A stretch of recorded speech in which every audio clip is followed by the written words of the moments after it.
And I want to kind of share what exactly journaling is, because so many people talk about it, but there's loads of different approaches. For me, I would encourage you to get a blank notepad.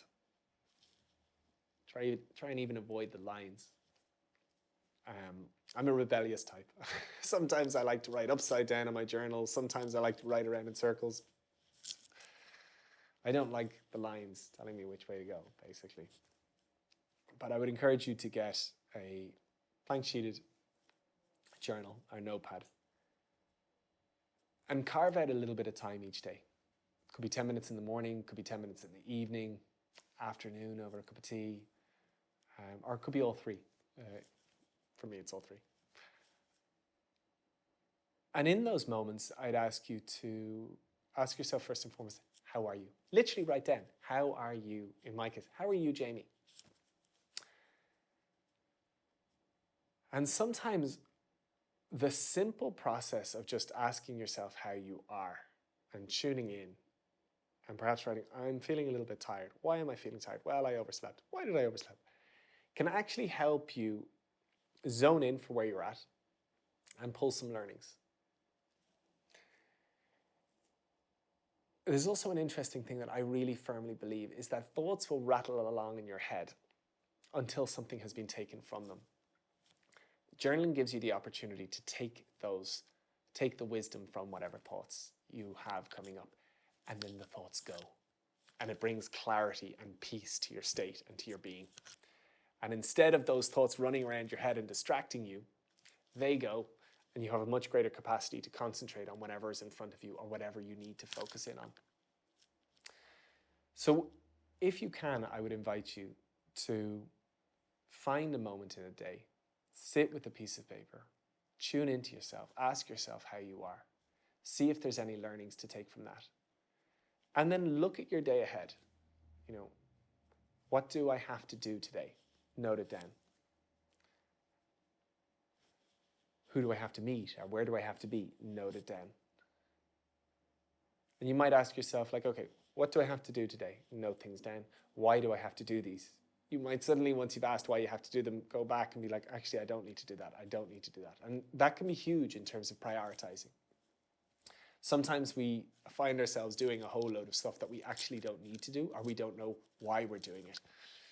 And journaling can be a very funny thing. You might only do it for 10 minutes in a day, but it might literally save you hours in your day and increase your productivity for whatever it is that you do tenfold. I find it's very interesting with regards to meetings as well. I generally journal in the evenings before I go to sleep, and it can be great just to get anything that's stuck in my head out and let me rest properly during my sleep. But when I look like, oh, I've got a meeting scheduled tomorrow, but oftentimes I realize some meetings are completely unnecessary, or some commitments, when I check in and I say, hey, just to confirm we're meeting tomorrow, I catch it early and they're like, oh no, sorry, I forgot about that, or it's not important anymore. And so this process can be hugely cleansing in terms of getting out wasted time, focusing in terms of knowing what it is that you need to do and what it is that you don't. And ultimately speaking, huge in terms of saving time, saving energy, and focusing you. So my invitation to you would be to either find that time in the morning or in the evening, but sit with it. As I said, ask yourself, how are you? Check in with yourself. What do I want to get done today?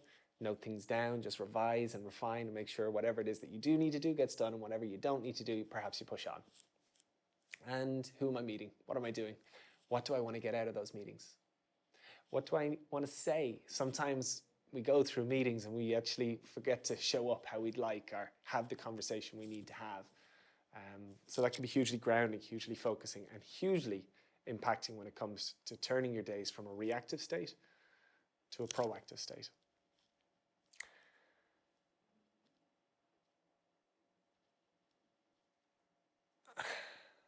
Now, that's my approach to journaling. Chances are you probably have your own practice. And as I say that, I want to just kind of share something that will apply itself to everything I share in this program going forward from here, which is please take what I have to share with a pinch of salt. You don't have to follow everything word for word. You can take inspiration from what I have to share and be like, ooh, I like that. I'll take that into my own practice. Or you might be like, oof, I don't like that. And hopefully then that makes you like whatever it is that you do all the more. So whatever I share, it's there to serve you, but it's not there to kind of constrain you and have you do exactly what I need to do. Now, the other tool that I want to really recommend is meditating.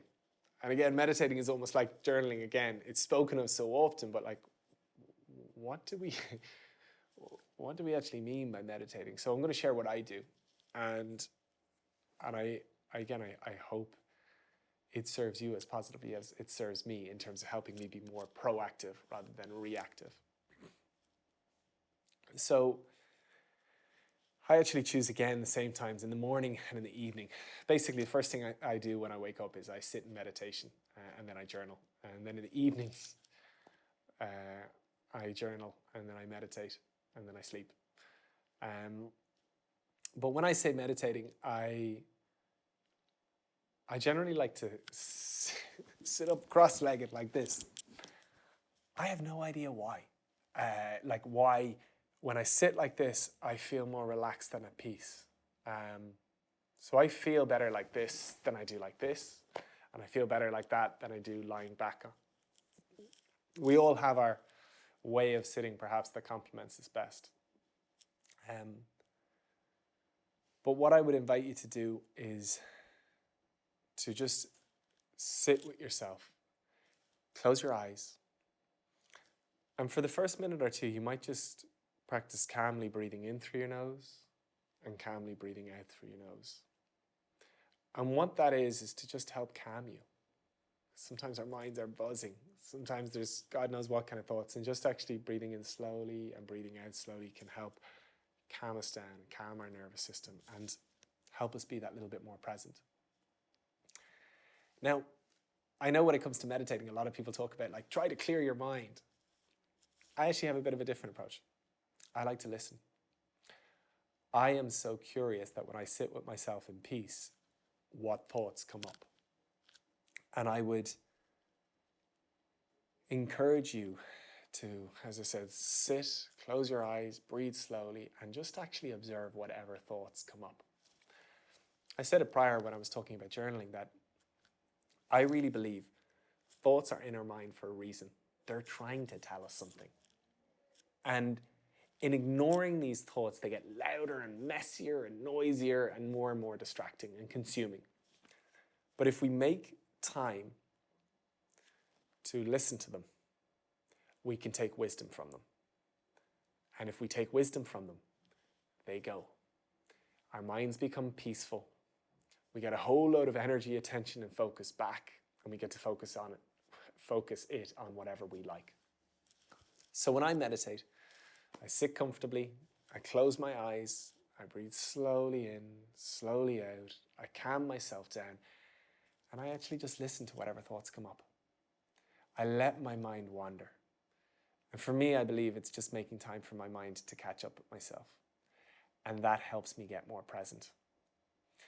I generally then take myself through that same journaling process of like, how are you, Jamie? Thoughts flow. And I listen to myself. And I'm like, oh, is there anything I need to do differently? For some reason in my world, it's constantly like, eat differently, train differently, have conversations with people. That stuff comes up. And that can be great then if I journal afterwards to know, I need to do this. I find there's actually huge guidance in that. It helps me eat better. It helps me train better. It helps me converse better. It helps me take action better. And it guides me forward. I think about like the things I need to do in that day, which generally led on from that. And I think about any meetings I have, any engagements, and what I want to get from them. And what I find is putting that thought on those engagements allows me to ground into them that little bit more, allows me to get so much more from them. It allows me to show up in such a greater capacity when it comes time to. And so, yeah, I treat my time as meditating as this like lovely time to listen, time to get present, time to zone in on things. and time to help me get the most out of things. And I love this saying. They say everybody should meditate for 20 minutes, and if you don't have 20 minutes, you should meditate for an hour. And the reason being is because it saves you so much time. And it's so true. Both of these practices that I've shared are really my tools for living more consciously, observing my life and learning from it and moving things on. It's in these moments of journaling or meditating that I've observed my patterns, the ones that serve me and I double down on them, the ones that don't and I refine and I choose a new path. But I daily like to sit and meditate, I like to journal, and I'm amazed at how when I make this time, it helps me refine all aspects of my life. You know, my guidance in terms of conversations that I need to have in relationships with friends, with partners, with family, with co-workers and all sorts comes up. My self-care comes up.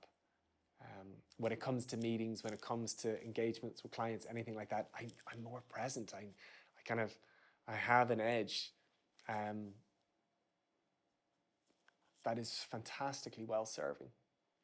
And it's interesting, these practices, yes, they slow things down, but because it helps me get more proactive rather than reactive, ultimately speaking, I slow down, I calm down, but my life starts to move so much faster.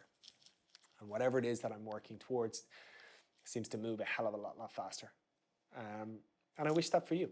I really wish, I wish that through this program, things are gonna really move for you. Things are gonna really happen. Chances are in coming to me, like you've been stuck in some sort of a plateau. There's been some sort of blocks, and these practices are the way you break through them. I like to say that there can really be no greater coach to ourselves than ourselves, but we just need to know how to work with ourselves. And for me, I have literally worked with hundreds of coaches and trainers, and I've done so many bloody programs, and I can't think of two greater practices that enable this capacity to coach ourselves, this capacity to grow and progress and refine. So I'm going to invite you going forward from here to journal and to meditate. Ideally, if you meditate as soon as you wake up in the morning, like literally before you even opened your eyes, sit in meditation, see what thoughts come to you, and then take a little bit of time to journal and plan out your day, check in with yourself. I think that's going to be unbelievably serving. If you want to double down, feel free to kind of journal before you go to bed and then sit in meditation before you fall asleep. It's a lovely way to guide yourself into a beautiful night's sleep and see what comes from that. My gut instinct is in a couple of days you will be in a different world altogether, feeling more at peace, more calm and more guided. The wisdom that we have inside of us is absolutely awe-inspiring. We just need to ask ourselves the right questions, which you can